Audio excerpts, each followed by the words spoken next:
Bonjour, bonjour. Allô, allô. Comment ça va? Bien. Et toi? Bien. Hello, everybody. This is Richard David Lebrun. Lebrun. Lebrun. Lebrun. And today is French Week. That's right. Today, courtesy of my digital box, I've decided to point the webcam at my TV, and I've decided to turn the TV onto one of the French stations, and I'll let you have a listen.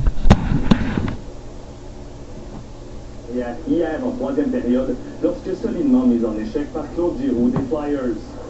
Ce soir, à Vancouver, les Canucks tenteront de profiter de l'appui de leurs partisans pour en finir avec les Prédateurs de Nashville.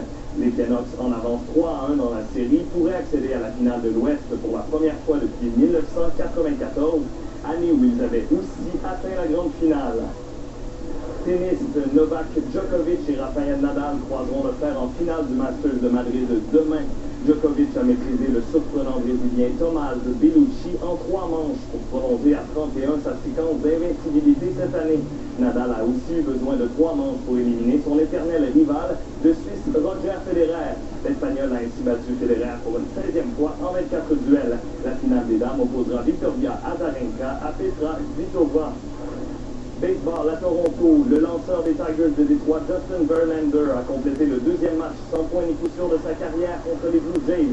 Verlander n'était qu'à un but sur balle d'obtenir un match parfait. Il a eu besoin de 108 lancés pour réussir le 9e match sans point ni coup sûr de l'histoire des Tigers, un gain de 9-0.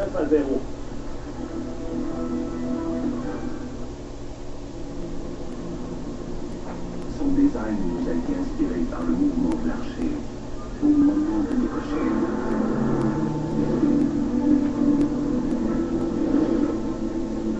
Mais nous croyons qu'il a aussi inspiré les 556 chevaux de son moteur V8 suralimenté.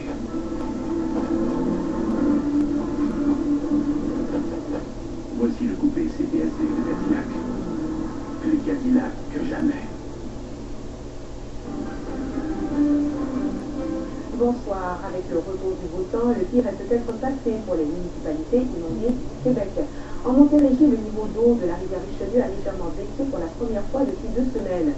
Les nouvelles sont aussi encourageantes du côté de la Gaspésie, où l'eau se résorbe tranquillement. La situation se stabilise en Mauricie, mais le niveau de la rivière du Loup et de la Saint-Pierre demeure inquiétant. La Croix-Rouge a mis en place un fonds spécial pour venir en aide aux sinistrés.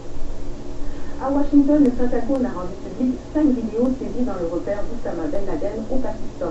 Une des vidéos montre l'ex-chef d'Al-Qaïda en train de se regarder lui-même à la télévision. Sur une autre, on le voit préparer un message destiné aux États-Unis. Ces vidéos ont été saisies lors du raid du commando américain qui a abattu Ben Laden dimanche dernier au Pakistan. Les États-Unis ont masqué la trame sonore des documents. La nouvelle députée de Berthier-Massignanger, Ruth Ellen Grosso, a donné signe de vie pour la première fois depuis les élections. Dans un entretien téléphonique à un quotidien de Trois-Rivières, Mme Grosso a dit avoir hâte d'exercer ses nouvelles fonctions. Elle admet qu'il faut améliorer son français et qu'elle a l'intention de devenir bilingue.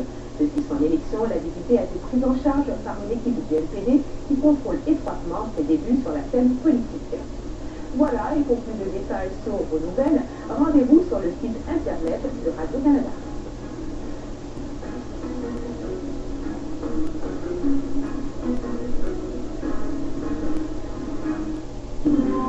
Ce soir, à Découverte, des avancées réalisées par la NASA à partir de l'orbite terrestre, des images d'éruptions solaires et de l'enfance de l'univers, de longs séjours sur Mir et la Station spatiale internationale dans ce dernier épisode de l'histoire de la NASA.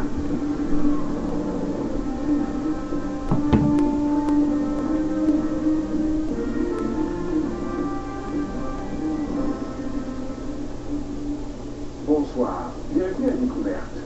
Après avoir conquis la Lune, la NASA s'est donné de nouveaux défis, et cette fois en banlieue de la Terre.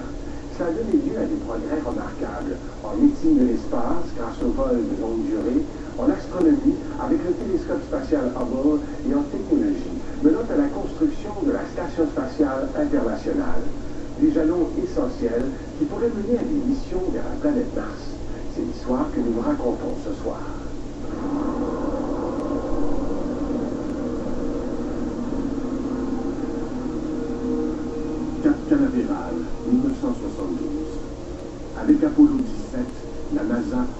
prépare à son 6e et dernier alunissage.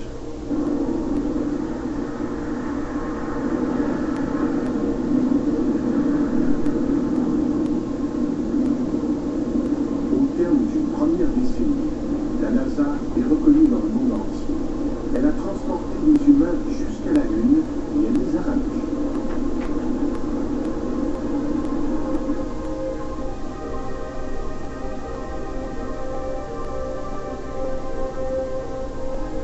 L'exploration spatiale progresse.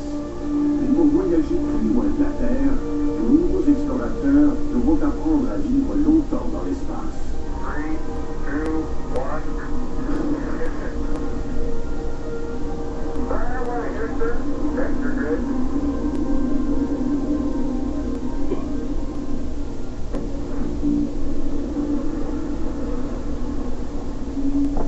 Pour expérimenter de plus longs vols spatiaux, la NASA doit mettre en orbite un lieu habitable. En quête de matériel, elle regarde d'abord dans ses propres ateliers. La NASA va adapter une section de la plus grande fusée jamais construite, celle du programme Apollo. Le vaisseau spatial va devenir un laboratoire pour les humains qui vivront en orbite. Le véhicule a été fabriqué à partir du 3e étage du système propulseur de la Saturne. Il était très grand, comme une petite maison de 300 étages. Chacune de nos chambres a environ la taille d'une cabine téléphonique. On appelle ce programme Skylab. La station spatiale vous permet de mener des expériences sur les personnes, les étoiles, les planètes, sur toutes sortes de choses. Et on y a appris que les hommes peuvent survivre dans l'espace. Skylab va être mise en orbite par une Saturn V. Ils ont utilisé la Saturn V pour le lancement du Skylab parce qu'il était énorme et très dur. Ils devaient décoller le 14 mai et atteindre l'orbite prévue le lendemain. Je devais faire partie du vol, en compagnie du commandant Pete Conrad et du pilote Conrad. L'équipage va décoller à bord d'une fusée plus petite, pour ensuite s'amarrer à sa nouvelle station spatiale.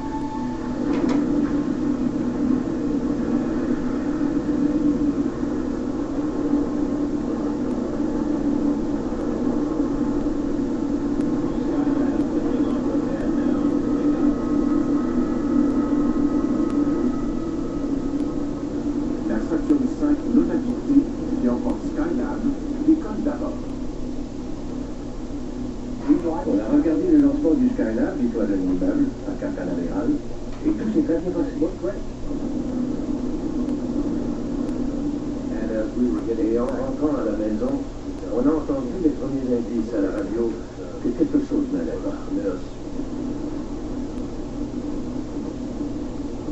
On a dit qu'un choc gravitationnel s'était produit au lancement et qu'on ignorait pourquoi. Les contrôleurs de vol, ici, à la NASA, doutent que les panneaux solaires principaux se soient déployés. Le premier panneau solaire ne produisait rien du tout, et le deuxième indiquait une puissance très faible. Mais en plus, on décèle un problème encore plus grave à bord du Skylab inhabité. La température intérieure a commencé à grimper. Et quelqu'un en a déduit qu'il y avait probablement une déchirure du bouclier thermique. Sans ce bouclier thermique, les rayons du soleil ont rapidement transformé Skylab en fournaise. Nous avions donc une machine sur la bonne orbite, mais elle manquait gravement d'énergie et elle surchauffait. La première réaction a été « c'est une catastrophe, qu'est-ce qu'on va faire ?» Et 5 minutes plus tard, on a dit « Hey, nous sommes des ingénieurs, voyons ce qu'on peut faire. » Le problème le plus urgent est la chaleur du soleil. Les ingénieurs les plus chevronnés délaissent la haute technologie et ils optent pour la solution la plus simple.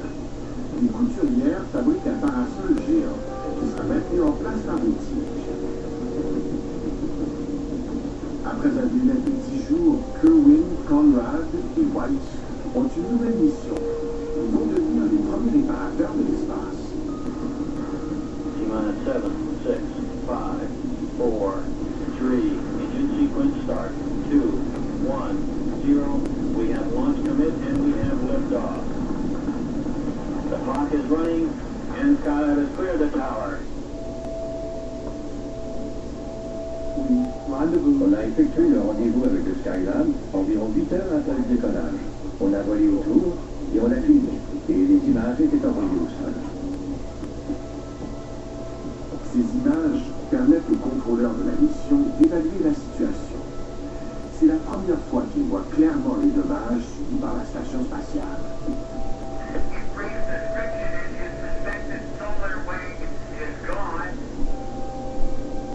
À 430 km d'altitude et en se déplaçant à plus de 27 000 km à l'heure, l'équipage doit entrer dans Skylab pour le réparer. Ça sentait un peu le brûlé, comme quand on brûle un peu de plastique. Vous savez, ce genre d'odeur.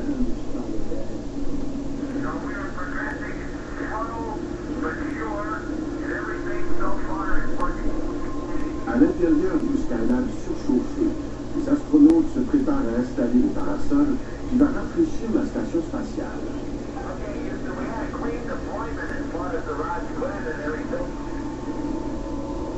Puis on a libéré le ressort et les tiges se sont tendues.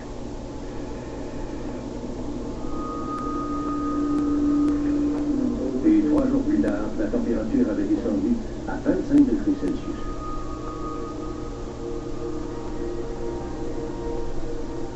Il faut ensuite régler le problème de l'alimentation électrique. Un panneau solaire a été coincé lors du lancement et il ne peut plus déployer.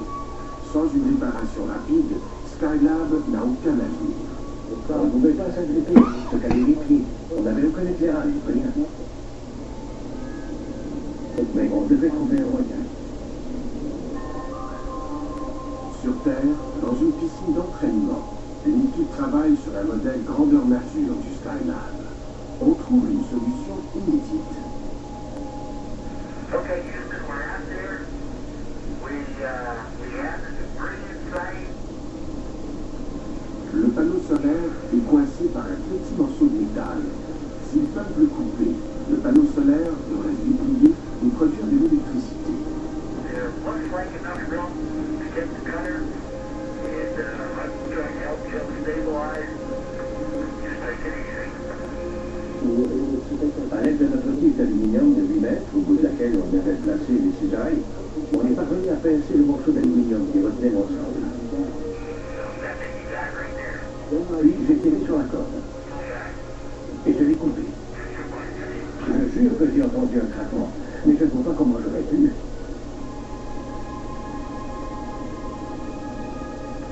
On l'a fait. On a sauvé Skylab. Et ça a été l'un des plus grands spectacles de ma vie. Le panneau s'est déployé complètement à 90 degrés.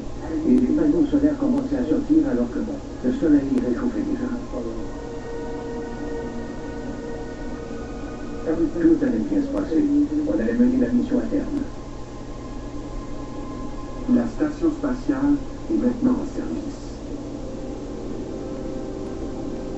Pendant les 8 mois suivants, Skylab héberge 3 équipages qui établissent des records de durée pour les astronautes qui vivent et travaillent dans l'espace. On volait d'un but à l'autre en comptant nos culbutes entre les deux. Oh oui, on a eu beaucoup de plaisir là-haut, à flotter, à jouer à Pétopan, à découvrir les merveilles de la pesanteur. Les équipages de Skylab exécutent 3000 heures d'expérience scientifique en apesanteur. Ils transforment aussi notre compréhension du Soleil avec leur premier cliché des éruptions solaires. On a fourni à la communauté de la physique solaire 1000 fois plus de données que tout ce qu'elle avait recueilli avant. Skylab est la première grande étape vers l'habitation humaine de l'espace. Il est occupé en permanence pendant près de 6 mois.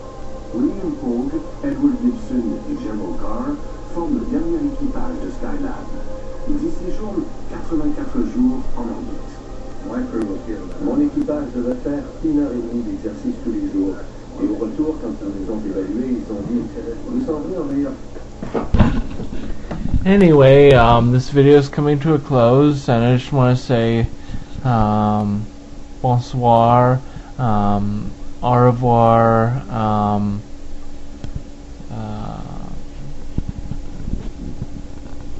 adieu. I bid you adieu for the night, and